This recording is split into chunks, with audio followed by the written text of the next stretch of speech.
Hi, welcome back. This is the SMG Blacklist podcast. I'm your host, number 23 on the blacklist, Jack Wendrowski, and my host... I'm number 13 on the blacklist, Melissa Maxey. So why are you number 13? 13's my lucky number. All right, a little Chinese astrology or Chinese numerical thing going there, or what? Yeah, that's right. Yeah, I picked number 23 because I'm from Chicago and a Michael Jordan fan. So that is my claim to fame. So I'm claiming number 23 on the list. So if Red gets to you first, that's only because you're number 13. He's not going in order. That is true. So we'll see who he gets to first. I wonder if they will have a 13. That'll be cool to find out. It would.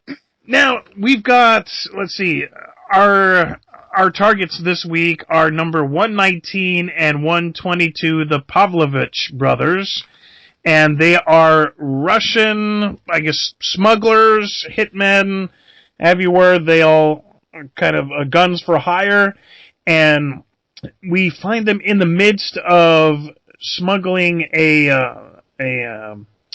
Chinese scientist. Well, the FBI, I guess, was smuggling a Chinese scientist out of China, and they want her back, so they hire the Pavlovich Brothers.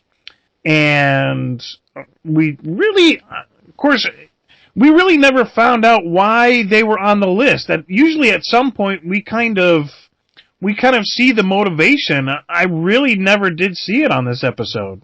No, they weren't being hunted so much. Well, they were being used as pawns for, like, other things. Yeah. Red was still using them. Like, he wasn't gonna give them up when he still has a use for them.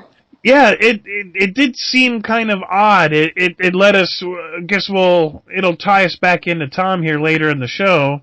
But speaking of the show, it had a lot of interesting quotes. The first one was, "That will come, I promise you."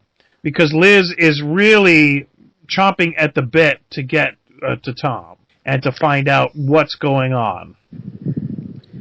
Yeah, she loathes him. Yeah, and Red's pretty much spent almost the entire episode trying to, like, calm her down and not blow the cover when they're trying to find Tom. Yeah, she's very unhinged. Yeah, she is. She's like, she's almost uncontrollable when she gets, like, frantic like that. You know, Red kind of has to rein her in a little bit.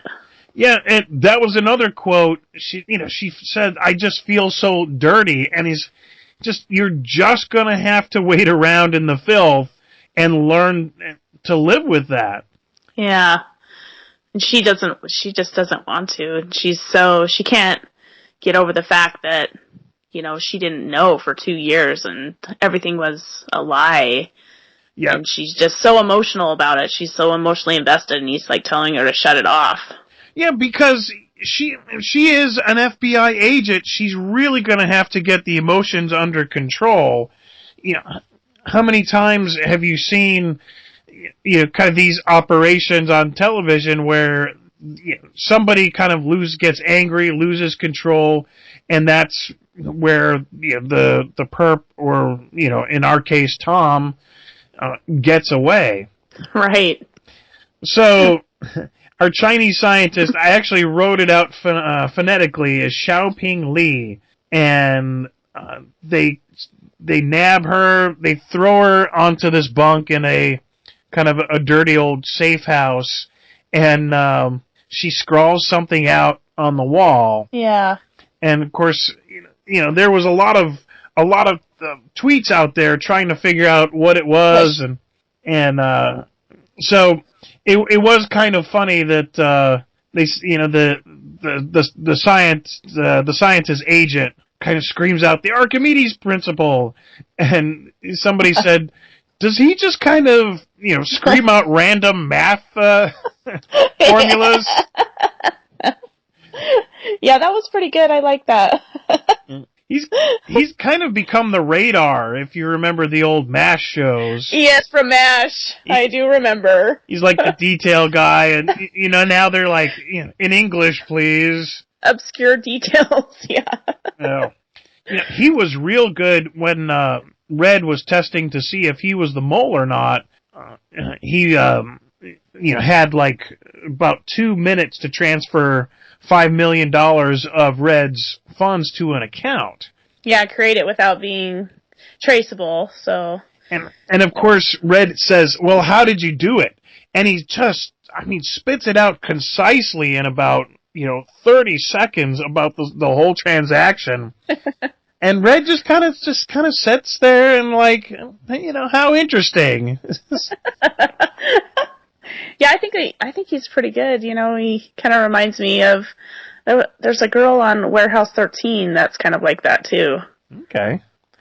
So let's see, we've got, so the FBI, they get they're doing the transfer for the scientist because they've, of course, we kind of passed that up a little bit too, but, before she gets nabbed, they're transferring her, they're supposed to transfer her at Bethesda, and now, they're kind of in my neck of the woods, Laurel, Maryland, Bethesda, Maryland, really just about 5-10 minutes away from where I am right now. And so, kind of like the areas, and when I saw them stop at this parking garage, of course, immediately that, first off, this is not Bethesda Naval Air Station. Only you would know that. I don't think I was the only one. And yeah, but from my neck of the woods, nobody would have known. And of course, the agent that says, well, this has been compromised, she's been rerouted. Did nobody really stop to question that guy? They just kind of let that one go, but he was the first guy I would have grabbed and said, well, who told you that this was compromised, and where did that come from? Right. Because that whole thing was very sloppy. Right. For an elite team, they do seem to have a lot of issues. Yeah, they're not very put together. So, yeah, when I saw that whole chopper thing, I thought that was a really big setup. Yeah, they blew it. But Red kind of put them on the right track by being able to track forensics in the chopper, and they did pick up pretty quick on that. Right. But that's, it seemed like the episode was really just about, it's really about Tom and Liz. And so that's kind of pushed to the background as we're like anticipating what's going to happen. Right. The next quote we hear is, all I want to do is get my hands around his throat. And right after, Tom finds the music player that Reddington had built for her with the familiar melody that she had from a child, and brings it up. And he says, yeah, and why did she even have that in the house to begin with? That's like a huge tell. Anyway. Well, yeah, she kind of puts him off, the whole exchange between her and Tom. He can, you can just tell the tension there, and I'm sure that's why he was really put off about, he really kind of figured it out at that point that he was toast. She knew about him. Right, that's when he makes the call and says what is it, Morning Bird? Yeah, and she's like, the whole exchange is her, she's trying to put a new tracker in his keys, and he's looking for his keys, and then he talks to her about the music box, and she's like, oh, here are your keys, and... And I really don't think he would have known, really at the end of that call, he crunches his keys. Why would he have ever thought that unless... he saw her doing something, doing it. So... Which is possible. He could have picked up on it, It was a little bit weird, and I guess if you're a super spy, that's the kind of thing that she would do, knowing that's, if you were going to put a tracker on somebody. Right. You couldn't get their cell phone. That would be, I guess, the most logical place. Right. So, but I did find it interesting when he was asking about the music box that she said, "My father gave it to me." Yeah, that was a little Yeah, I did think that too. I was like, oh my god, did she just say that? I Yeah. was like, And, did she just admit that? you know, as much as, of course, you know, we do see that, I mean, she could have just said that. Well, I mean, she probably was telling him that, you know, just because it was like a story to tell. But to us and as the audience, we're like, is she saying that because that's the truth? And she knows it? I think so. I think it's that little, they're going to start dropping hints like we haven't picked up on this already, or they're going to have to come up with some story or concoction that says, okay, well, he's not her father, but he's her godfather. They're Well, and I have a lot of stuff to say once we get to a little bit further down in the episode about, you know, my theory. So, based on this part of the conversation, right, about her saying that, you know, she's his father, you know, he's her father. So where would Tom have seen the box before? That was his complaint. He says, "Where have I seen this before?" Unless he had some sort of surveillance on Reddington, but he hasn't gotten inside. No, he's not watching Reddington. But somebody must be, because, you know, that was his first thought. I don't know if that was the tell. Something really set him off. Maybe it was just the weird exchange. Well, it could have been, you know, from the information he got about her before he met her, you know, Yeah, that could be. If he knows a lot of past, you know, and about the stuff that was in her home or whatever, so. Yeah, that's a possibility. So we're in Laurel, Maryland. They've they've gone to follow Tom. Of course, Liz goes running in, really blows the whole, blows the cover, blows the operation.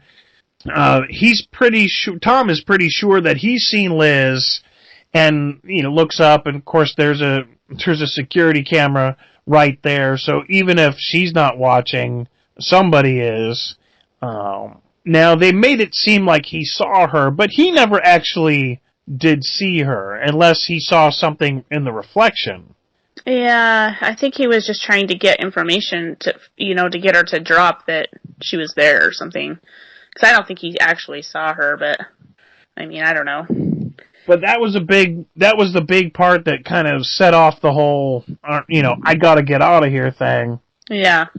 And, so, I guess that kind of leads us back to the helicopter. They've kind of narrowed it down, the forensic analysis on the engine, which they've destroyed the helicopter, if you kind of had got that far, to hide any DNA or evidence of the Pavlovich brothers. Right. So they do the forensic analysis, and it's tobacco and sweet corn. And out in the Virginia area, where there's traditionally mostly tobacco farms, there's many of the farms that the government actually pays them a subsidy not to produce tobacco, and so they cross-referenced anybody that had done sweet tobacco and converted to sweet corn, and, you know, took it from 16 or 17 down to one basically one hangar that could be big enough to to really hide this thing. So, you know, they're all set to go in. They start chasing after Pavlovich Brothers, and Red just kind of walks in and says, "Hey guys, I'm Raymond Reddington." Yeah, he's so good at, like, you know, the drop in. You know, he's like, it's like he watches, and in the right opportune moment, he just, like, shows up, walks in, doesn't have any foreseeable backup that we can see, you know, and he's just like, I have a deal for you. You know, how much longer? I mean, he's ratting out all his contacts and people on his own. Now, this is his own list as much as this is the blacklist. These are people that he regularly uses. how long before he gets a reputation of giving up his friends? I think that's the next. Well, that's going to be the next episode. Well, is it going to be that, and somebody's starting to figure out he's taking out his own list, or is that going to be a person that really has a beef with Reddington and is on the hunt? I guess I don't know.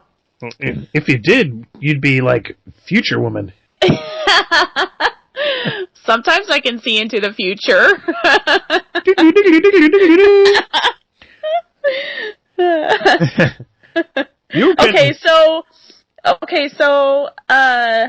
So this is when, back at the house with Liz, did we talk about how they have the conversation and then he takes the dog for a walk? No, I think we kind of skipped over that. So now we're back at the house and Liz walks in and Tom's all tied up on the chair. Oh yeah. Yeah, that was a little present. And in exchange. And the four Pavlovich brothers are sitting there and he says it's this is a present from Red. And then they walk out. And then and she knows that she's supposed to be chasing them. Except and she just lets them go. Yeah, it's like because all the awkward looks back and forth, and of course, did you like my I don't know that I can do a Russian accent anymore after the whole Sean Connery doing the Russian submarine commander. It all sounds Scottish. I'm a Russian submarine commander. I know perfect. Signed for Red October. That's right. I speak perfect Russian, and I am aligned with a communist country. Sean Connery is my favorite. Yeah. The Rock, that's my other favorite movie. Actually, he's isn't he like Dwayne Johnson now? I don't think he even calls himself The Rock anymore. No, the movie The Rock. With Sean Connery I had his name on the tip of my tongue. Internet. Oh, Internet. Where are you, Internet? Sean Connery. The Rock. See, I'm typing. It's going in. Who's gonna get it first? Michael Bay, David Weisberg, those writers, Nicolas Cage. Yes! That's him! Nicolas Cage. Why are you mocking me? That Nicolas Cage. The funny thing about my impersonations is they're so bad they're funny. Or they're so bad they're absolutely not funny, which makes it funny. I don't know. I thought you were saying your other favorite was Sean Connery and The Rock. No. Okay, did I say that out loud? I'm going to tell Dwayne you said that. Don't tell him! He will be heard. Okay, so Liz has a little conversation with Tom, which I was kind of expecting, but I was hoping that she wouldn't. The one where she has an emotional tirade on him about how they've been together for 2 years and how she fell in love with him and how painful it was for her to find out that the person that she trusted was all a lie, and then he tells her the story about when he knew he had her was when he went into the closet after she'd gone to work and he was getting ready and he looked down and she had drawn a heart in the dust on his shoes or something. And I was like, I hope that this, doesn't last too long, because I hate seeing her in that, victim, she's a victim. I don't want her, saying all that kind of stuff when she should be standing up for herself. So then, I thought it was cool when she's like, she's like, how are you going to get this out of me? And she's like, I'm going to do it. Right. And she goes to the cabinet, she pulls out, the pliers, and I'm like, is she really gonna do it? I don't know if she's gonna do it. She just went through that whole tirade. She's pretty emotional. She goes over there, and he's like, I just don't think you have it in you. And she goes, crunch. I was like, yes! Now, do you really want to taunt somebody that has pliers when you're handcuffed? No. The last thing you really want to do is dare them to break your fingers. It's like, so, and that was another little quote, very famous, they weren't even witty quotes this time, but really apropos. He says, is Red gonna come in and this is gonna be a daddy-daughter thing? They dropped it again. Yeah, they dropped it again. Tom Keene feels like, oh, this was such a win. I had you right where I wanted you. She was, before she got on this team, and the only reason she is on this team was because Red was requesting her. Raymond Reddington said, if, I need this agent to be here if we're going to, do this work. They pull her in. She's just an average FBI profiler with no master criminal experience or even, a super high clearance until she gets involved in this thing. So the fact that Tom takes this great pride in catching her in this whole thing is just kind of a little asinine. I almost hate to use the word asinine because the word, but it just perfectly describes the situation where, she was just your average person. Anybody could have come in and developed a relationship with her. She was not like a Class A target. Except there's something special about her, and Reddington's been following. I mean, he knows so much more than they've given us, and he watched her for 2 years, right, with this guy. Now all of a sudden, it's like, so I mean, they haven't really resolved any of that yet, or with her and Reddington knowing for that long and having her, lived through that for 2 years. Right. They haven't dealt with any of that. Just the fact that he actually, did it. And, so in the whole, she breaks his finger, then she gets a phone call and I'm like, is she an agent? Because she's totally spouting on the phone every single thing in front of him about what they're doing. I'm like, she's not keeping anything confidential. She's just talking like willy-nilly. It's nothing, and I'm just like, oh, this is going to be bad because I was like, he's going to get away, He's totally with all this information. I know, and that's the thing where they don't make her character just strong enough for what she's supposed to be. And, like I say, this is not... She wasn't really part of this really kind of inner agency until this whole thing. They only knew about her because of there's some record of her relationship with Red, and somebody already knows this. Now he professes to her, Tom professes to Liz, that he is really one of the good guys, and that key that she found is evidence. Of course, this right after, the big fight scene. Now, I don't know if you've ever, even so much as jammed a finger, but I certainly could not... Yes, I could... Actually slam my... I still have a finger. I could not... I remember it, and I was...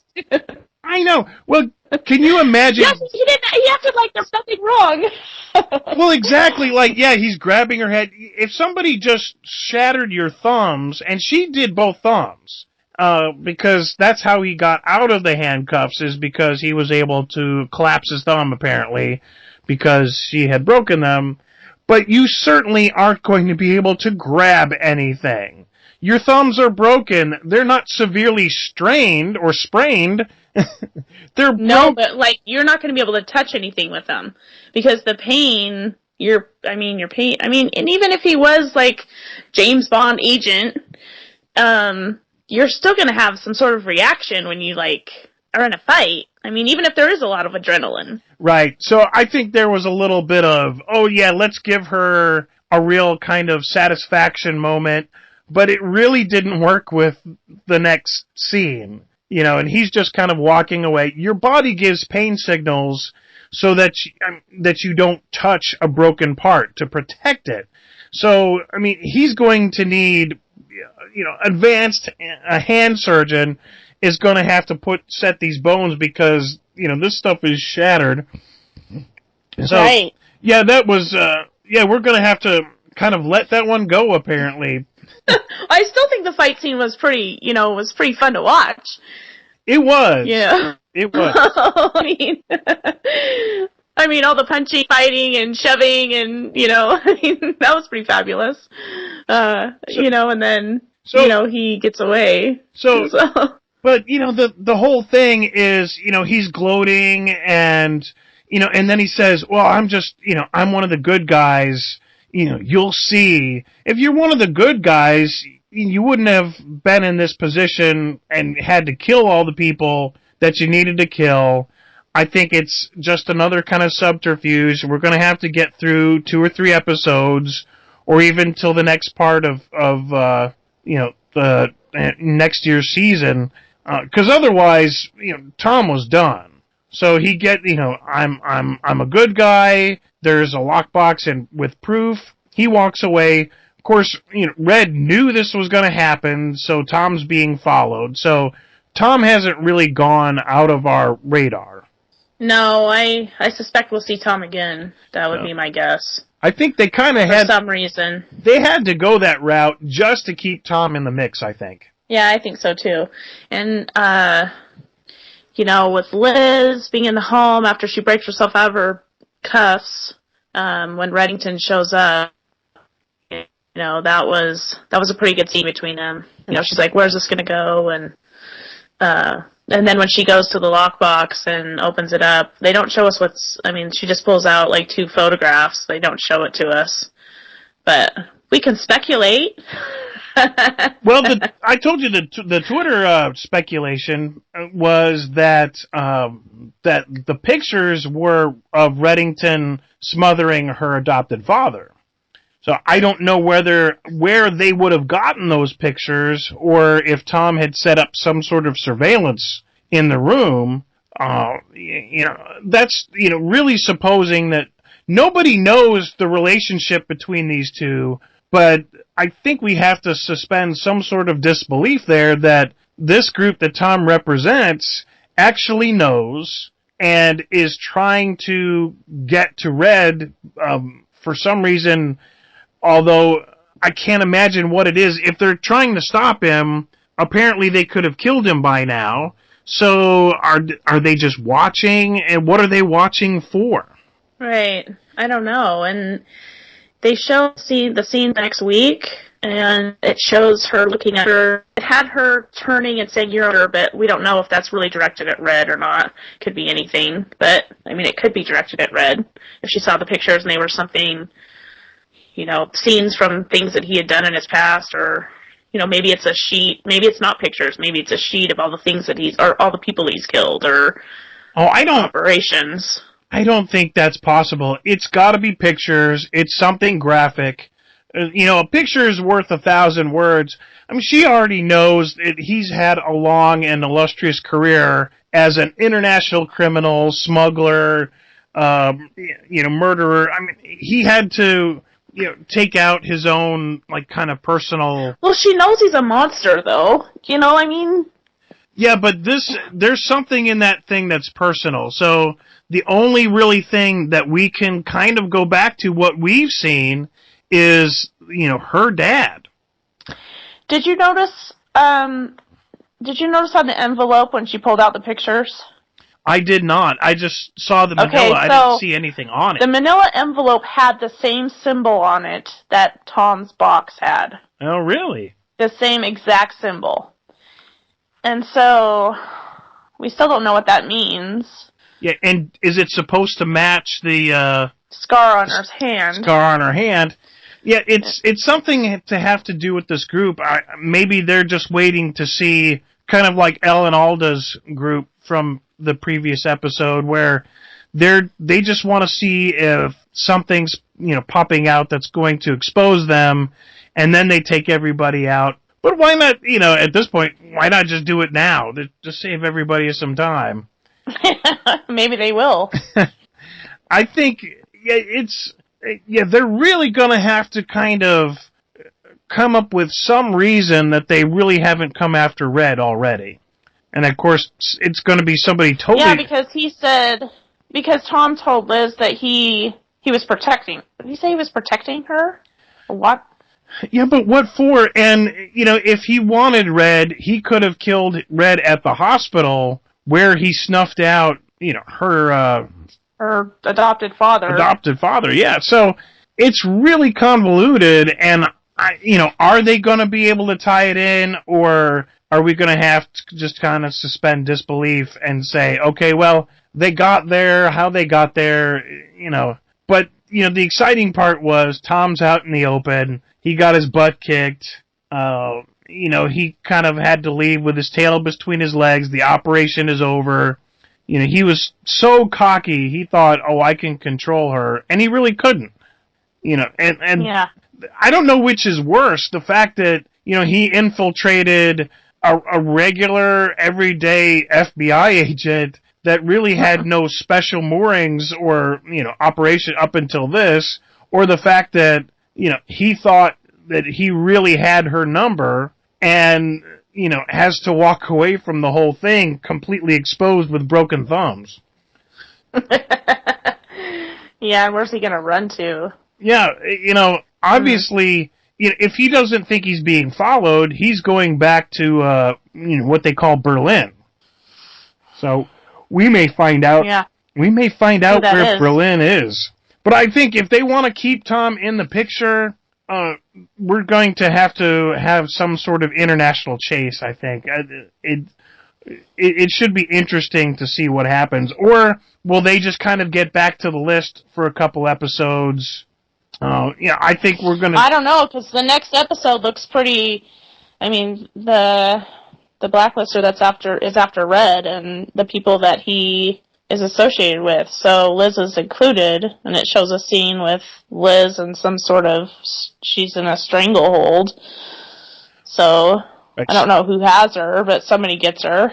And she's, at this episode coming up, the Kingmaker, she's going to see the evidence, so she's going to be reeling from that, and at the same time, there's going to be all this action. So I think the Tom thing is I think it's done for at least an episode or two. Now there's maybe. So we got, what is it, 23 episodes, or is it 26? I think there's only a couple episodes left. So 23. So we've got like 3 more before the end of the season. So right. I don't think this is going to be the season finale. I think there's going to be something more. And yeah, they're going to have to tie it into something bigger to go into season 2. So do you have? I mean, my guess is that it'll be something with the Tom chase, because it's the only way that we're going to get him, I think, into the next season and develop his character further. Right. So do you have any thoughts? I can't imagine that they're just going to drop him because he's... Yeah, so... I wonder if we're going to find out... Well, I hope that they don't put him at the bottom of, the organization. I hope that he's, like, somewhere in the middle or closer to the top of whatever Berlin organization is. I don't know. I mean, definitely he's an agent. He's, I mean, he's really kind of like 007. 007, really, you wouldn't even kind of put him on the top. It was just a special operations group. He kind of answered to M, and M answered to Queen and Country. So, right. I mean, he may not have like a very high chain of command, but he's just a field operative. Really not much different than Agent Garrett. So, what is his mission?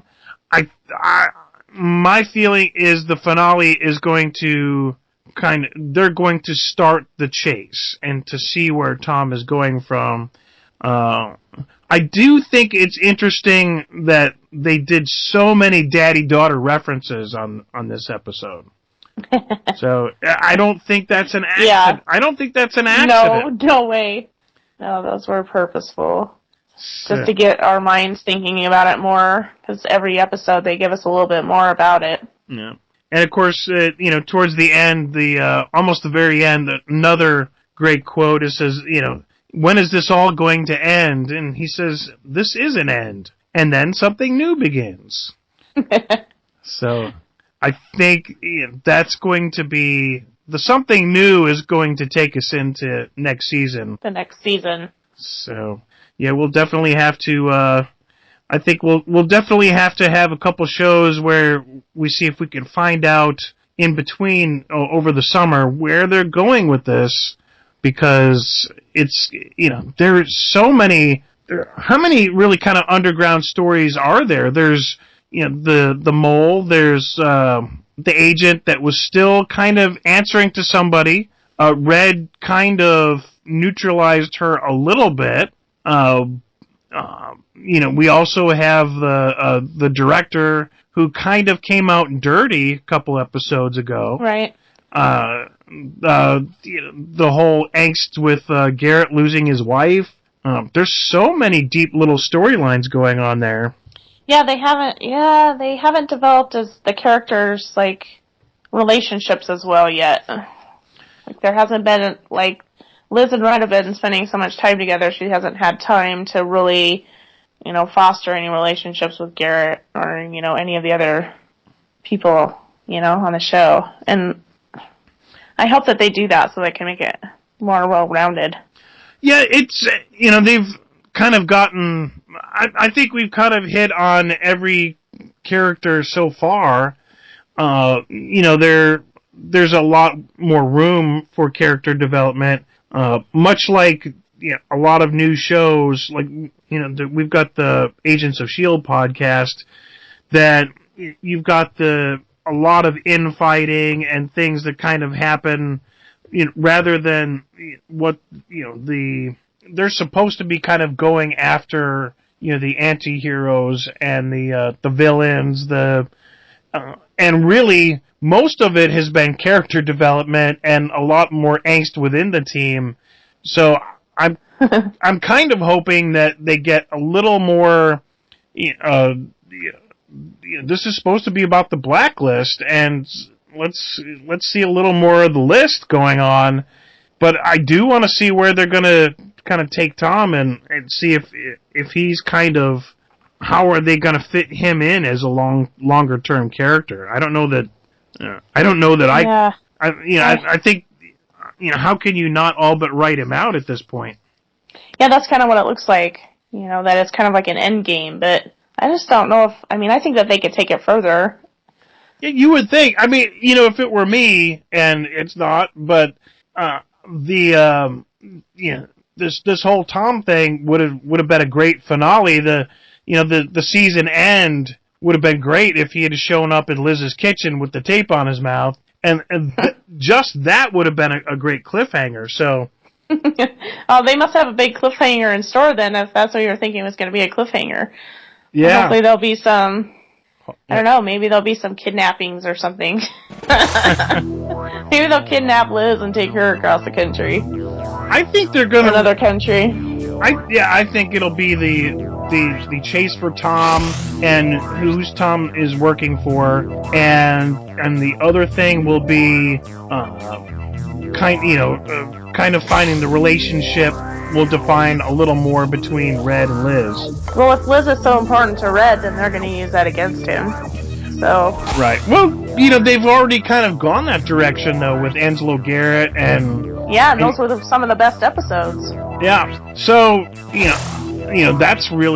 that wouldn't be anything new, but we definitely know they're going to use that angle on the next one. Yeah. So yeah, it should be interesting. I think we don't have really any real kind of direction where it's going yet. So Yeah, it'll be interesting to see what happens in the next episode. Yeah. Well, I guess that kind of takes me to the end. How about you? Yeah, that's a wrap. All right.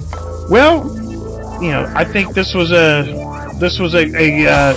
great episode to show us things to come, and so I guess we'll get this and call this the SMG Blacklist Podcast. This is part of the Southgate Media Group. If you go up to our webpage, southgatemediagroup.com, click on our sponsors, review us on iTunes, and don't forget our Twitter is at BlacklistPod, and mine is at J1Grosky. And yours? At MS Maxi. All right, well, until next time, we've gone down the list. See you then. If you would like to donate to help pay for this and other Southgate Media Group podcasts, simply go to our website, southgatemediagroup.com, and click on the donate button. It can be as little as $1 or, well, as much as you want. Help keep this fun going by supporting this and our other shows. Thanks again for listening, everyone. You're the best fans in the world.